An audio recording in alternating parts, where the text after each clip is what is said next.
Ironized Yeast presents Lights Out, Everybody.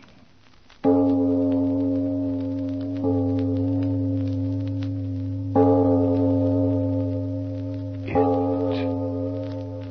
is later than you think.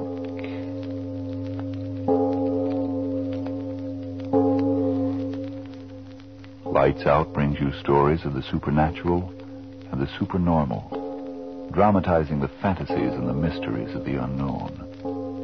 We tell you this frankly, so if you wish to avoid the excitement and tension of these imaginative plays, we urge you calmly but sincerely to turn off your radio now. This is Arch Oboler. For Ironized Yeast tonight, a story of that still small voice which civilized men call conscience. But first, Frank Martin. The way you feel, that can make all the difference in your life. If you're run down, losing weight, feel tired too much of the time, and if vitamin B1 and iron shortage is what's to blame, listen. Ironized yeast tablets give you both vital substances, vitamin B1 with iron. Men and women who were short of them now tell how these pleasant little tablets help them regain glorious pep and energy and needed pounds. So today they can really enjoy living again. Folks, did you get that name? It's Ironized Yeast Tablets.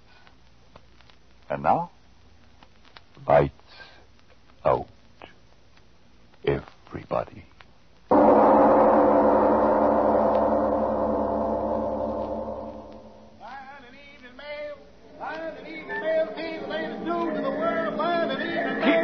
Keep moving along, ladies and gentlemen. Keep moving. There ain't no loitering here. Keep moving. Hey, officer, what's going on in the hall? What's the bloomin' attraction? Read the signs, my man. Read the signs. Huh? Oh, the great Peter Stransky, world-famous explorer, appearing in person in lecture on headhunters of the Amazon. Go, Blimey. Now, move along, fella. Move I along. don't know, officer. Will you tell a bloke what that headhunting is referring to? Who's on to me? Now, look here. You're obstructing traffic. It's lecturing, the man is. Lecturing on these heathen tribes that hunt their neighbors' heads. Now, move along, man. Move along, or I'll take you in. And now, ladies and gentlemen, now you know the story of these strange motion pictures I have shown you this evening. For the first time in history, motion pictures taken of the lower Brazilian region. Someday soon I hope to return to Brazil and bring back more cinematic records of the customs of these almost legendary savages, including actual specimens of heads and bodies taken and preserved in their bloodthirsty wars. When that day comes, I hope you will be as kind to me as you have been this evening. And so, good night until we meet again. Excellent lecture, Stransky. Excellent. Yes, it went very well indeed. Complete sellout. That headhunting theme meant excellent publicity in all the papers, you know. Yes, of course. Now, if you'll pardon me, my wife... Oh, but my dear Stransky, autograph. They paid to listen to my lecturing and see my motion pictures, not to get my autograph.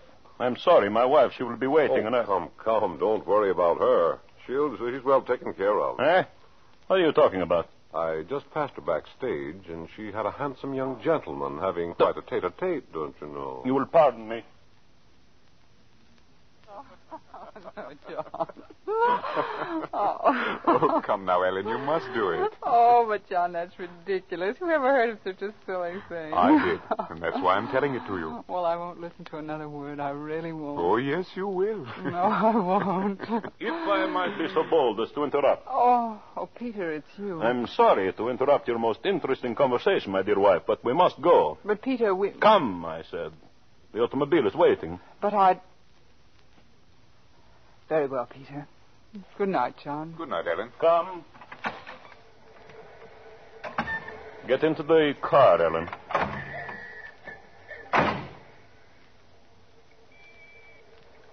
Why don't you say something, Peter? Yes. Yes, I will say something. This. Well, why don't you speak? Why don't you cry? I wouldn't give you the satisfaction. So, you save your tears for him, too. Say something. I'm leaving you, Peter. Leaving me? What are you talking about? I spoke clearly enough. I'm leaving you. Don't be a fool. I'm trying not to be. That's why I'm leaving you. I should have done it a long time ago. You'll go to him. No, I'm going to divorce you first, Peter. Divorce?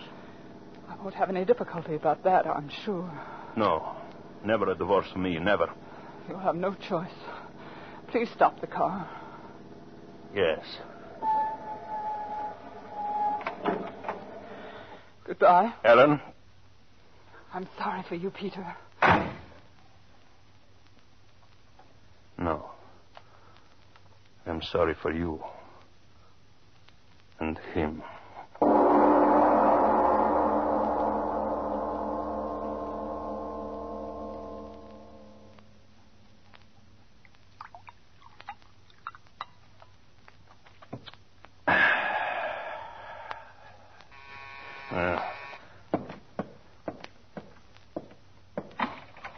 Well, come in, Ellen. Come in. And you too, young man. What do you want of us, Peter? It was very kind of you two to come here and join me tonight. You said it was important, Strensky. What is it? Oh, have a chair. Sit down. There is no hurry. Well, John and I, we're on our way to the theater. If you don't mind, Peter, tell us what you want. I want little. We have come to what the novelist would call the parting of the ways. As civilized human beings, we sit down. I, the husband, you, the wife, and you, young man, the, shall I say, favored one, to discuss our welfare. I'm sorry it worked out this way, Peter. It is life. Perhaps the fault was largely mine. I was not a very good husband. You're acting very decently about all this, Mr. Strinsky. All I can say is I love Ellen very much. And you love him, Ellen? Yes, Peter. If we could arrange matters quickly, I mean the divorce and all that sort of thing. Of course. I just said we are together like civilized human beings. And now, if you will excuse me, I will close the door. The servants, you know. He's acting surprisingly well about it all, Ellen. I'm not so sure, John. So, now what I have to say, I say in complete privacy. Peter, just why did you want John and me here? Yes. We should come to the point. You and I, Ellen, I suppose there is no use talking about us anymore. Is there? No. So, all right, I will be a gentleman. I will withdraw as gracefully as my clumsy self will permit. First, then, we will sign the papers. Papers? I want you to waive dower rights. Oh, just as you wish. Excellent. So here is the legal form as drawn up by my solicitor. I assure you it's quite in order. You will sign first, young man. Me? Yes, as a witness, you understand? Oh, very well. My pen. No. Use this one, please. Here. Oh, I'm sorry. Oh, John, what's the matter? Oh, nothing. Just a scratch, the pen point. Oh, I'm so clumsy. John, Oh, it's nothing, really. See, the pen point hardly broke the skin. Yes, but it did break the skin. Oh, yes, John. You see a drop of blood. Oh, it's nothing at all. Just a scratch. Unimportant. Why did you laugh like that, Peter? He said unimportant, and yet it is the most important scratch your young man has ever known. How's that? What do you mean, Peter? What's wrong? You feel something, John? What? A constriction between the eyes, perhaps? Peter. Or maybe a strange pounding of the heart? Peter, Or what have you done? perhaps, John, your vision blurs. You hear strange sounds in your ears. A great lover? Peter, answer me. What have you done? John, are you all right? Tell me, are you all right? I don't know. My head is so strange. I John, think what is I'll it? sit down. Peter, what's wrong with him? What's wrong? John, what do you... Your lips... You cannot speak, can you, John? If you open your mouth, the words will be your last. A great lover? Peter, tell me. Tell me, have you done something to him? Have you? John, look at me, darling. Speak to me. Tell me what's the matter. Yes. John. Yes, speak, John. Ellen, John! Peter, help me. He's fallen. Peter, help me. Help me. Help you? But, John, look at him. Look at him. He's ill, dying. Doctor, get a doctor. Not a doctor, my little wife. Doctors cannot restore even great lovers after the poison of Baracata has entered the veins. Poison. That pen. That scratch. Ellen, you must... So, the thought of your lover's death draws the blood from your head and you faint, eh, my little wife? When you awaken, you will wish that you died with him.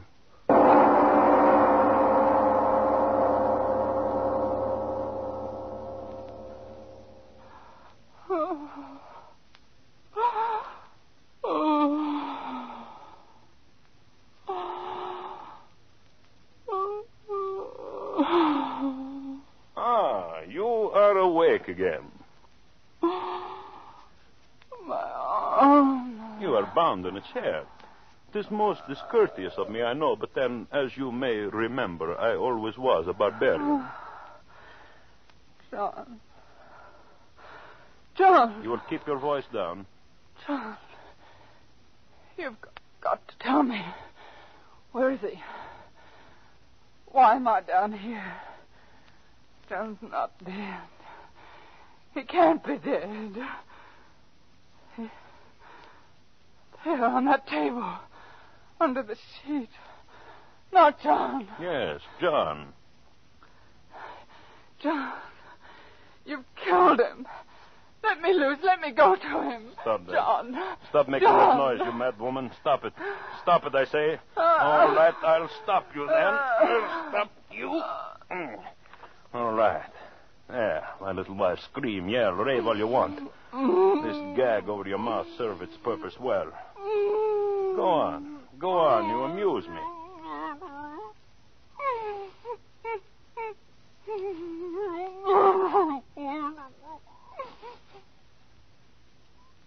So, now you have discovered it is useless to talk to the gag, eh, Ellen?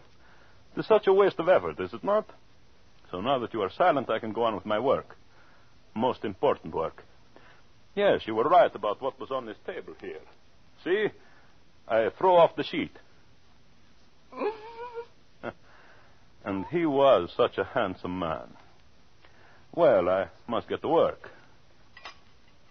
You no longer try to speak, my little Ellen.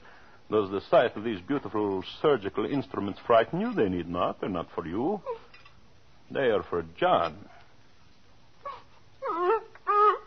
Yes, he is dead. Dead. The poison too quickly, but do you think I would let him rest in death? Oh, no. I loved you, Ellen. And as I loved you, I hate you. Watch closely.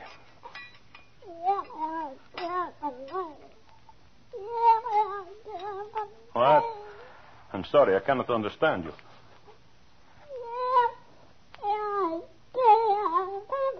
Oh, you ask me what I'm going to do. The knives, sharp knives, you see them? No, they are not to dismember your precious John. Flesh buried, decays, and is gone. I want your dear John with me for a long time. Again, you ask the question. I'm trying so hard to explain. He's dead, and he will be dead. But in his death, he will serve a purpose. You remember I told you my savage Brazilian friends, the Javaros, have a quaint custom of shrinking and preserving the bodies of their enemies.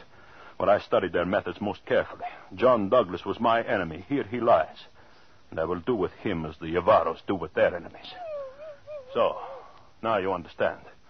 When I'm through with him, your lover will be a little leathery-skinned man, a doll-like in size, a trophy for my trophy room. Who will suspect that in that little leathery doll-like figure is the body of an Englishman? And so he will amuse me in his death. Yes. And you will sit there, my little wife. You will sit in that chair for the many days it will take me to prepare the carcass. You will sit and watch me day after day as with smoke and with heat I make the strong body of your lover smaller and smaller. You will sit there.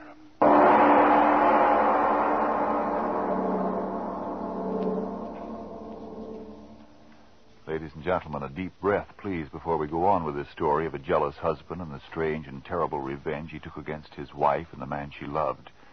Yes, before we go on with tonight's lights-out story, a moment for relaxation and a return to the realities of today. The place is a shipyard, and a worker is saying, I quit my desk job because I wanted to help build ships to win the war, but I'm afraid I can't keep on. I'm losing weight. I'm so restless I lay awake most of last night again. I feel so tired out so often when I know I shouldn't. I hardly know what to do. Do? Why, find the cause of your trouble. And if it's a deficiency of vitamin B1 and iron, get ironized yeast tablets. Vitamin B1 and iron? Ionized yeast tablets? I don't understand. You see, you're working harder now, so naturally you need more strength and energy. But when you don't get enough vitamin B1 from your food, you may lose your appetite, not eat all you need, and so lose weight and strength. And without enough iron, you may be weak and pale and too often feel all in. But ironized yeast tablets give you both vital substances, vitamin B1 with iron. Maybe I better try ironized yeast tablets. By all means do if you're deficient in vitamin B1 and iron. Ironized yeast tablets have greatly helped many, many others with these deficiencies. See if they're not of equal benefit to you. See if before long you, too, aren't saying... Since I've been feeling so much better, I sleep like a baby. That tired-out feeling is gone. I'm sure glad I tried ironized yeast tablets. And now back to our lights-out story of The Little People.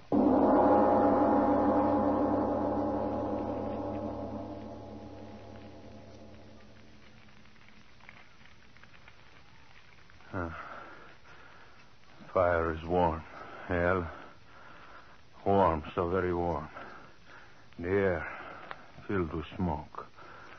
Dry, swirling smoke. See how it coils around him. At first, how often you cried out when I talked like this, but now you are silent. Weeks. How many weeks has it been? 4, 5, 6? It used to take my savage friends 10 weeks to dry and cure the bodies of their enemies. 10 weeks. And I have done it in 5. Look at him. 6 foot strong and broad he was, but now a doll in size, a small brown doll. Oh, what weary days they've been, filling the body full of sand and slowly turning in the smoke and the heat, not too quickly, not too slowly, not too close to the flames. And now, the man that was John Douglas. A doll, a brown doll of death. The flames are noisy. Noisy as you are silent, little Ellen. You are... Oh, I hadn't noticed. Your eyes are closed. Wake up. Wake up! Wake up, I say. You've got to look at him. Your eyes have got to see him. You've got to see him. You're speaking. I cannot understand you. The gag, yes, I will take it off. Sitting there all these weeks, you haven't got the strength. There, that does it. Your lips are free. Well, look at him, Helen. Look at him and tell me what you think of John Douglas now. Smoke.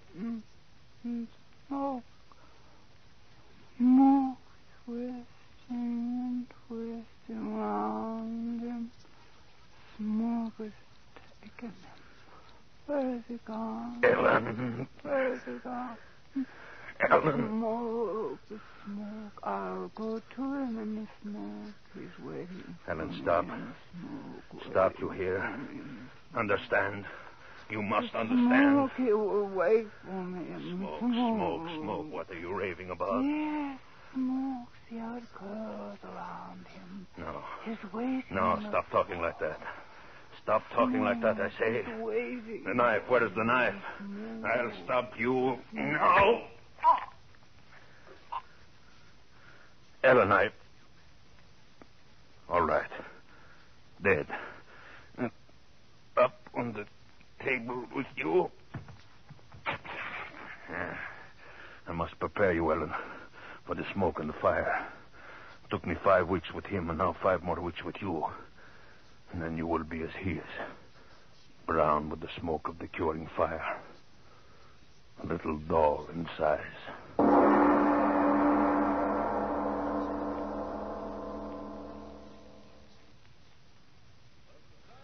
The Kayans, the Borneo, and the Celebes are not the only savage tribes which indulged in this most curious pastime of collecting human heads as trophies. In my travels in far-off places, I have come across at least 20 other races who participate in this strange custom. Let's get out of here, Mamie. Where the man's as dry as dust. Oh, but who cares about headhunting men and the likes of that? Let's get out of here and go to a cinema. Quiet. All right. And they went raiding and killing their enemies. generally in nocturnal surprises, these savages severed the heads of the dead and returned with them to their villages. Members of the tribe believe their rank in the next world depends upon the number of heads secured. But, unquestionably, the most curious custom is found among the Yavaros of South America, who not only sever the heads of their enemies, but also are known to shrink the bodies of the dead until they are small, almost doll-like in size. These bodies are kept in the large huts and treasured highly. And now, ladies and gentlemen, I have a surprise for you. In my recent trip to South America and my visit to the Yavaros, at great personal risk, I was able to procure 2 of the macabre specimens. Yes, I have here in this trunk the shrunken bodies of 2 full-sized human beings. That is, at one time they were full-size, but now they are the size of large dolls. A man and a woman, ladies and gentlemen, perfectly preserved. The only specimens of their kind in existence outside of the sultry jungles of South America. Never before have they been seen or displayed upon the lecture platform, but tonight I am going to show them to you. Now you make your public debut, my 2 beauties. Ellen and John, the new sensation of the lecture stage. Ladies and gentlemen, if you please, presenting 2 perfect specimens, the only ones of their kind, of the secret process which enables the savages of the jungles of South America to reduce their enemies to doll-like size. Here we have a living man, about 6 foot in size during his lifetime, now reduced to midget size. And likewise, here a woman, once a living, breathing individual like you and you and you, now this horrible trophy of the curer's art. You see, Ellen and John, they like you. You are a success. A huge success.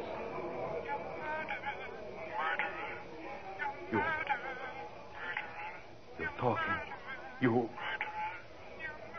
No, you cannot talk. Dad, you cannot talk.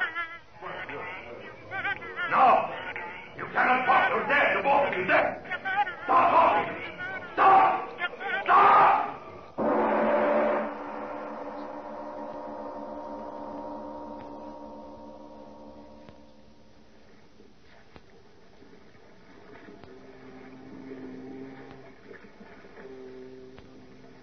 Sure, Captain, it's a strange passenger we got aboard this time, I must say. Oh, you mean Strensky?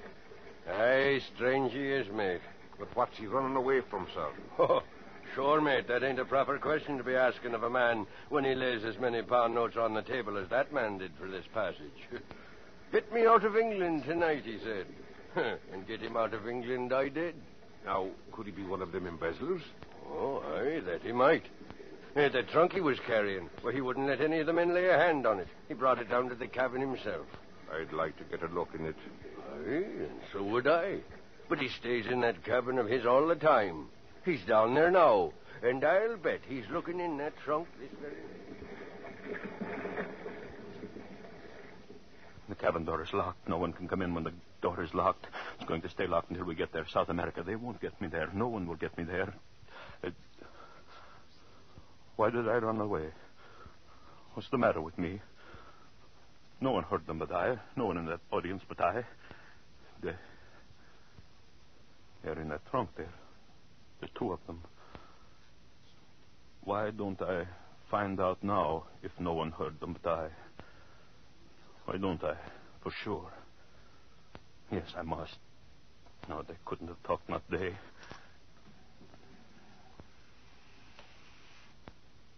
The 2 of you lying there. You didn't talk, did you? No. No, of course you didn't. You're dead. You're more than dead. Hollow flesh shrunk by the smoke of heat until you're smoky little dolls. Ellen and John, I'm free of you forever. Forever. You, Ellen. Thing that was Ellen. Why don't you say something?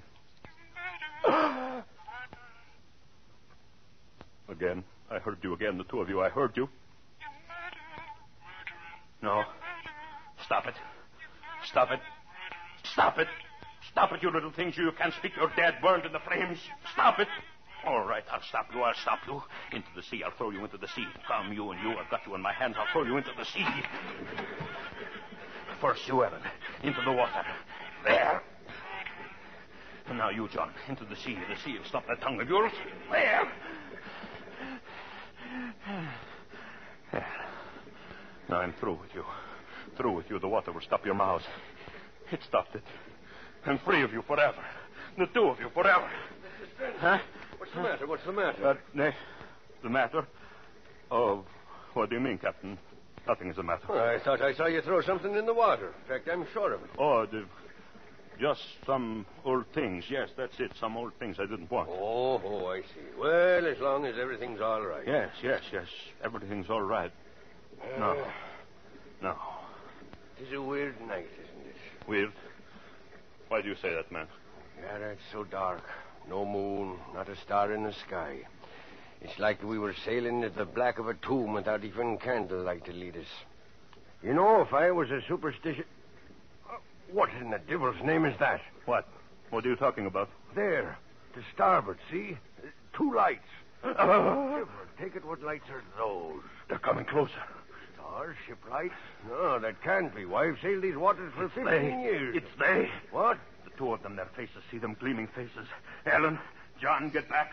Back to the water. I threw you in. Back. Prensky, what's come over you? Back. Stop leaning over the rail. You'll fall in, man. Look out!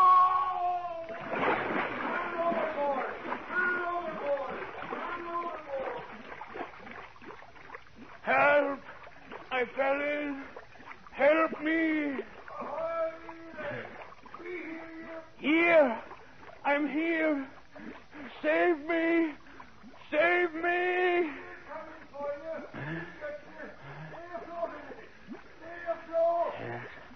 Yes, I'll stay afloat. They'll save me. I won't die. I won't. They'll save me. No, Peter. Huh? Take his other arm, Evan. I have his leg. No. Let go of me. Let go. Come, Strensky. Join us. No. Stop. Ellen, John, the two of you, stop. You're pulling me under. Drowning me.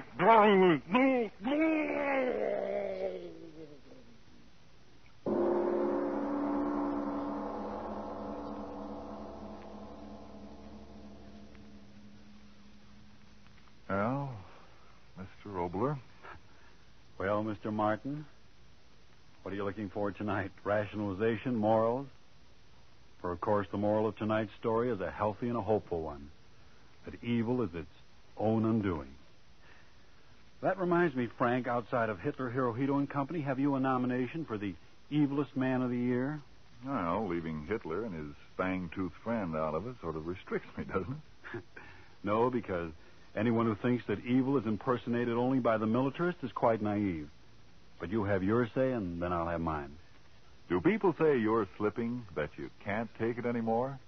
Well, if you're short on vitamin B1 and iron, if that's why you're losing your pep and sparkle, remember, ironized yeast tablets supply both vital substances.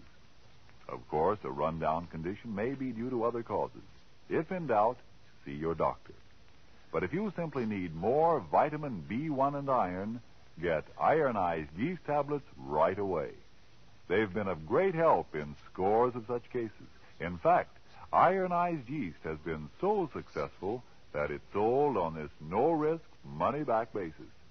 If you don't begin to eat better, to feel better, and so sleep better, the cost of the first bottle will be refunded to you in full by Ironized Yeast, Box IY, Rahway, New Jersey. And now, what about this Mr. Evil of 1943? Well, I'd like to tell you about the evil now. I feel like it, but I'm going to tell about him in a play called Murder Castle. Yes, Mr. Evil of 1943. It takes place, as usual, at a time called next week. Yes, tune in next Tuesday again for Arch Oboler's eerie story, Murder Castle. And if you need more vitamin B1 and iron, be sure to try ironized yeast. But remember, There's only one ironized yeast. You'll know it instantly by the yellow and orange package and by the big letters IY on the container and on each tablet.